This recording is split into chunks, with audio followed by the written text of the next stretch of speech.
আসসালামু আলাইকুম, কি অবস্থা, কেমন আছেন সবাই? আশা করি অনেক ভালো আছেন। তো আমি আলহামদুলিল্লাহ অনেক ভালো আছি আপনাদের দোয়ায়।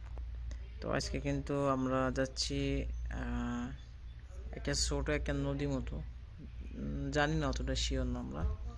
তো সেখানে যাচ্ছি আর কি মাছ মারতে।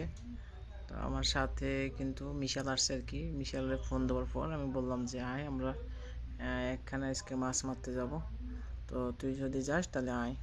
তো তারপরে ও গাড়ি নিয়ে আসছে আমাদের আর কি, সাথে করে নিয়ে যাচ্ছে। আমরা যাব এখান থেকে প্রায় 70 কিলোমিটার দূরে। সেখানে যে আর কি মাছ মারতে হয়। তো মাছ হচ্ছে তেলাপিয়া মাছ। তেলাপিয়া মাছ হচ্ছে মারতে যাওয়ার জন্য আর কি বাইরে হয়েছি। তো মিশাল সবার সাথে অনেক আর কি আড্ডা বা মস্করা করতেছিল। আমার সাথে কিন্তু আমার আরও 3জন ভাই ব্রাদার আছে, তাদের সবার সাথে নিয়ে যাচ্ছি। কারণ তারা হচ্ছে মাছ মারতে অনেক দক্ষ বা কারণ আমার মাছ মারার ওইভাবে অভ্যাস নাই। তো আমি সব দিকে ক্যামেরা ঘুরাই ঘুরাই দেখতেছিলাম যে অনেকে ডিউটি থেকে কাজে থেকে আসতেছে।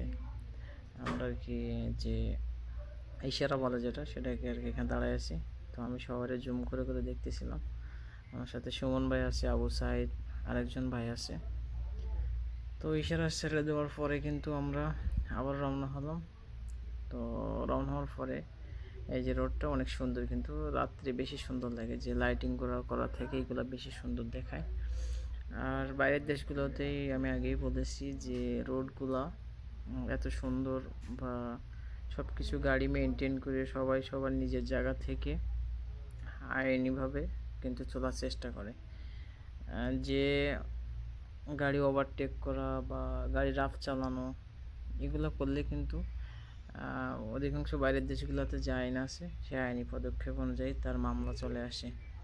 তো যাইতে যাইতে দেখলাম যে একটা গাড়ি অ্যাক্সিডেন্ট হয়েছে। তো গাড়িটা হচ্ছে যে আরেকটা লরি দিয়ে উঠায় নিয়ে যাচ্ছে।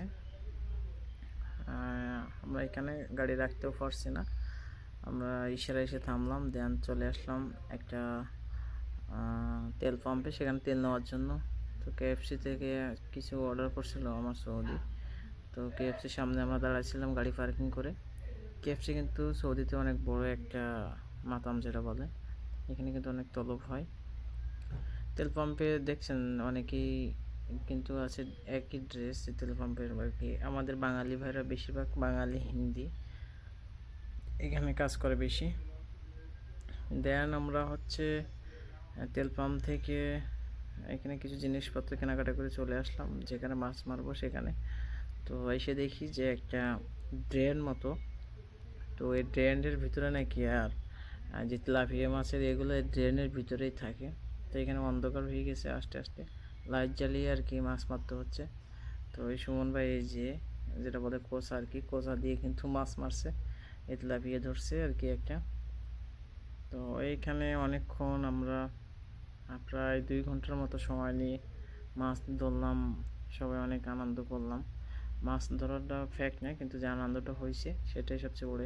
তারপর দেখি বাসায় এসে মাছ কতটা হয়েছে, প্রায় 10 কিলোর মতো মাছ আর কি আমরা ওইখান থেকে সংগ্রহ করি। দেন পরে আমি রুমের থেকে বাড়ি যাই, সবাই দেখি কাটাকুটা শেষ, মাছ কাটতেছে এখনও অনেকেই বাকি আছে মাছ কাটতে আর কি। দেন সুন্দর করে ধুয়ে রান্না করবে, এজন্য আর কি সবাই প্রসেসিং করতেছে। তো আজকের ভিডিও এখানেই শেষ, সবাই ভালো থাকবেন।